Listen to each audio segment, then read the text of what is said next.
새벽에 하나님께서 저와 여러분에게 주시는 말씀 요한복음 1장 9절에서 18절까지의 말씀입니다. 제가 받들어 봉독하겠습니다. 이것은 하나님의 말씀입니다. 참 빛 곧 세상에 와서 각 사람에게 비추는 빛이 있었나니 그가 세상에 계셨으며 세상은 그로 말미암아 지은 바 되었으되 세상이 그를 알지 못하였고 자기 땅에 오매 자기 백성이 영접하지 아니하였으나 영접하는 자 곧 그 이름을 믿는 자들에게는 하나님의 자녀가 되는 권세를 주셨으니 이는 혈통으로나 육정으로나 사람의 뜻으로 나지 아니하고 오직 하나님께로부터 난 자들이니라. 말씀이 육신이 되어 우리 가운데 거하심에 우리가 그의 영광을 보니 아버지의 독생자의 영광이요 은혜와 진리가 충만하더라. 요한이 그에 대하여 증언하여 외쳐 이르되 내가 전에 말하기를 내 뒤에 오시는 이가 나보다 앞선 것은 나보다 먼저 계심이라 한 것이 이 사람을 가리킴이라 하니라. 우리가 다 그의 충만한 데서 받으니 은혜 위에 은혜로라. 율법은 모세로 말미암아 주어진 것이요 은혜와 진리는 예수 그리스도로 말미암아 온 것이라. 본래 하나님을 본 사람이 없으되 아버지 품속에 있는 독생하신 하나님이 나타내셨느니라. 아멘. 오늘 요한복음 1장 9절에서 18절까지 말씀을 중심으로 은혜 위에 은혜로라 라는 제목으로 함께 하나님 말씀 나누도록 하겠습니다. 오늘의 본문은 요한복음을 시작하는 서문입니다. 요한복음의 시작은 다른 복음서들과는 조금 다릅니다. 유년 시절의 기록도 광야의 시험도 세례도 없습니다. 대신 창조와 생명의 말씀에 대한 이야기를 신비적인 시적 표현으로 들려줍니다. 새해를 시작하는 첫 새벽 예배에서 요한복음의 시작이 무엇인지를 들으면서 우리들의 2025년이 어떠했으면 좋겠는지 함께 들여다보는 시간이 되었으면 좋겠습니다. 먼저 함께 9절과 10절 읽어보도록 하겠습니다. 참빛 곧 세상에 와서 각 사람에게 비추는 빛이 있었나니 그가 세상에 계셨으며 세상은 그로 말미암아 지은 바 되었으되 세상이 그를 알지 못하였고. 아멘.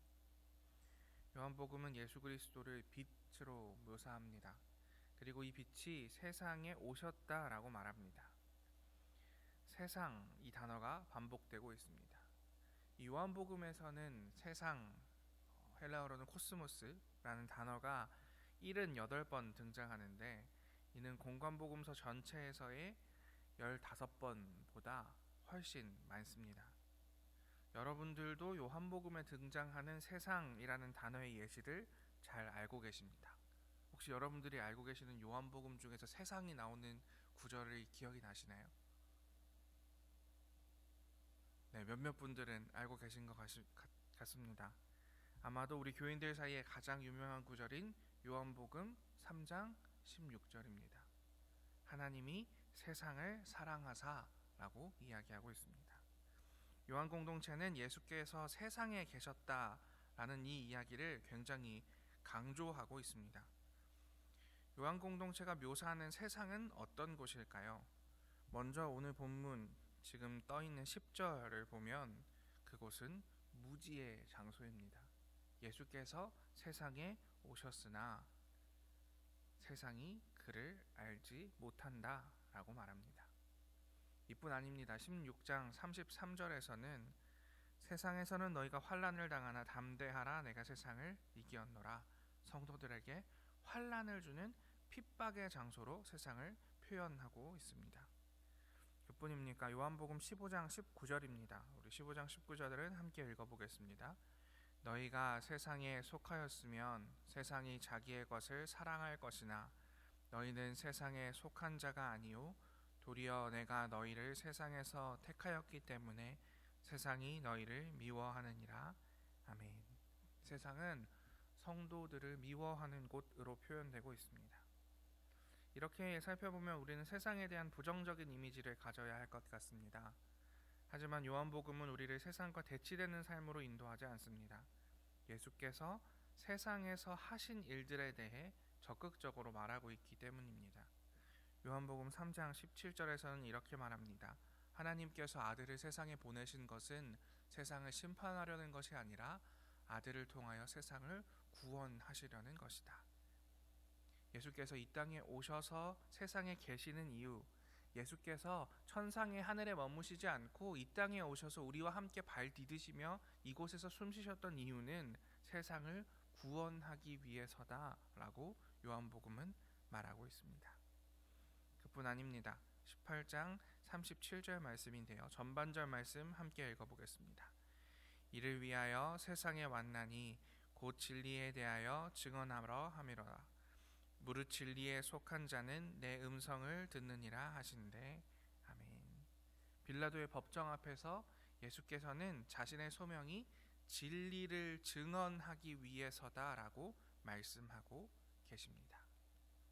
요한복음이 말하는 세상은 핍박과 미움과 무지의 장소로 묘사됩니다. 하지만 예수께서는 세상을 구원하고 진리를 증언하기 위해 세상에 오셨습니다. 이것이 세상의 발을 디디고 있는 우리의 삶의 태도와 연결되는 지점일 것입니다. 우리가 예수 그리스도를 따라가는 사람으로서 그리스도인으로서 2025년을 살아간다면 우리와 세상과의 관계는 예수께서 세상과 보이신 관계와 아마도 같아야 하겠지요. 그렇다면 먼저 우리는 세상이 미워하도록 살아가는 사람입니다. 세상이 모르는 일들, 세상이 이해할 수 없는 일들을 우리의 마음에 품고 그것을 소명과 사명으로 삼으며 살아가는 사람입니다.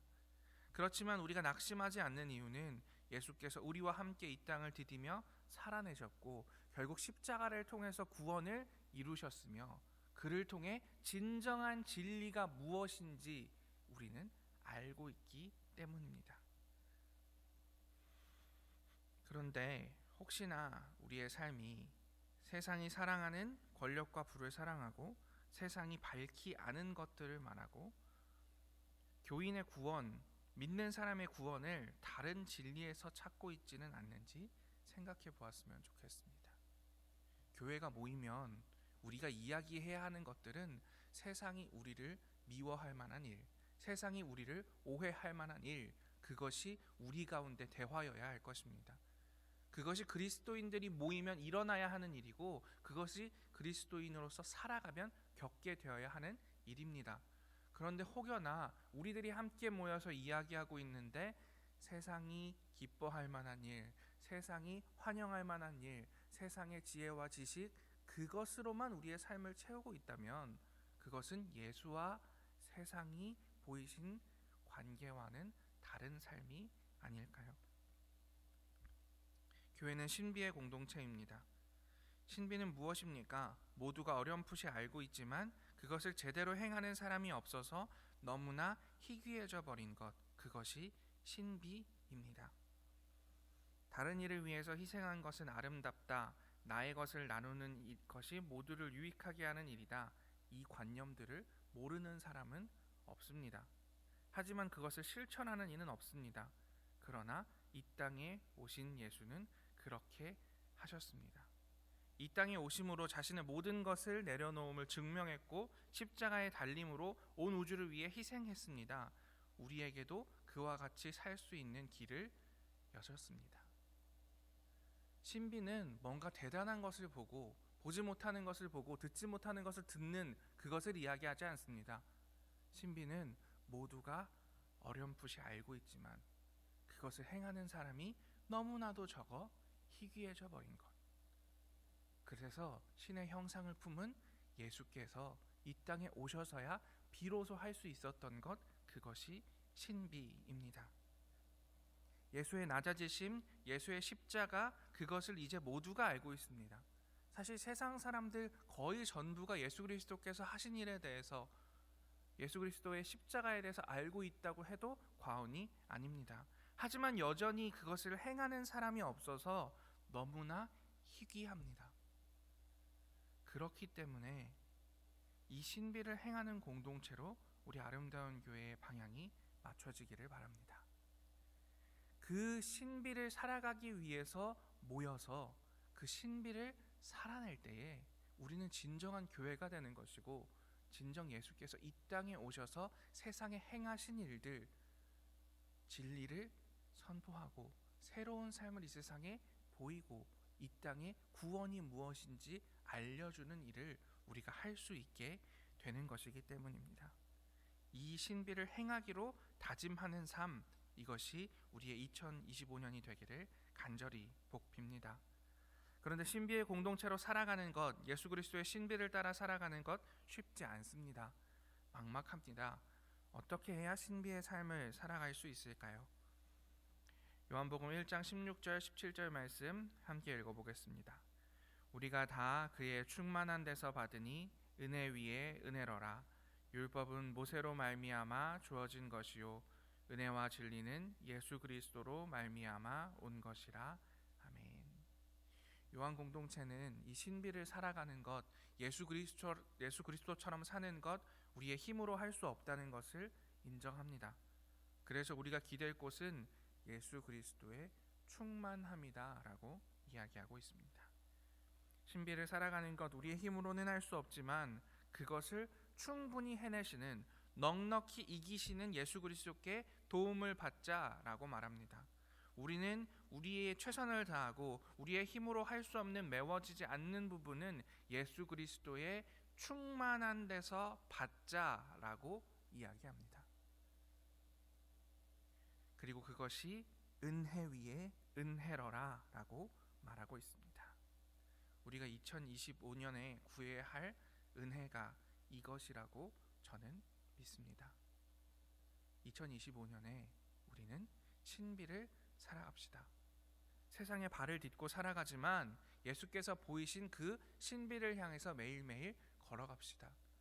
하지만 우리의 몸과 마음 연약하다는 것 누구보다 스스로가 잘 알고 있습니다. 그러니 내가 최선을 다해서 예수 그리스도의 신비를 쫓아갈 때에 힘에 부친다면, 힘에 부치는 사실조차 인지하지 못할 정도로 부족한 삶을 살다가도 우리가 해야 할 일은 무엇입니까? 예수 그리스도의 충만함을 바라보는 것입니다. 그 충만함이 넘치고 흘러넘쳐서 내 삶에도 채워질 것이라는 것, 그래서 내 삶의 모자란 부분은 예수께서 채워주시고 그것을 향해서 내가 매일매일 걸어갈 수 있다라는 믿음을 가지고 살아가는 것, 그래서 나의 삶이 이 세상에 발디디고 있지만 예수 그리스도의 신비로 매일매일 채워져 가는 것, 그것이 우리의 삶 가운데 이루어져야 할 예수 그리스도 따라가는 길이라는 사실을 기억할 수 있었으면 좋겠습니다. 그리고 이 은혜 위에 은혜, 진정한 은혜, 우리가 따라가야 할 은혜, 이 은혜가 새로운 한 해 가운데 여러분의 삶 가운데 펼쳐지시기를, 여러분이 그러한 삶을 사심으로 인하여서 우리가 그러한 삶을 살아가는 아름다운 교회 공동체로 서 나갈 수 있기를 간절히 기도하겠습니다. 우리 함께 기도합시다. 하나님, 새해를 시작하면서 요한복음의 시작을 함께 살펴보았습니다. 예수께서 행하신 일, 세상에 발 디디고 있으나 세상이 미워하고 세상이 이해할 수 없는 일을 하는 것, 그러나 그 일을 함으로 인해서 세상에 구원을 선포하고 진리를 선포하는 것, 그것이 예수께서 보이신 신비의 길이라는 것을 우리가 함께 배웠습니다. 우리 세상에서 살아가면서, 세상에서 발 디디면서, 우리 이곳에서 숨쉬면서 예수 그리스도의 신비 따라가는 사람들 되기를 원합니다. 그러기 위해서 매일같이 기도에 힘쓰며 말씀 보며 하나님 아버지 앞에 더욱더 나아갈 수 있도록 우리를 인도하여 주시옵소서. 그러나 아무리 그렇게 노력하여도 우리의 삶을 예수 그리스도의 신비로 다 채울 수 없는 것이 우리의 한계입니다. 그러니 예수 그리스도의 충만함 바라보게 하여 주시옵소서. 그 충만함이 흘러넘쳐 우리의 삶의 부족한 부분들을 채우고 그 채워짐을 통해서 예수 그리스도의 영광을 나타내는 우리들의 2025년 될 수 있도록 인도하여 주시옵소서. 성령님 우리와 함께하여 주시고 예수 그리스도여 우리를 불쌍히 여겨 주시옵소서.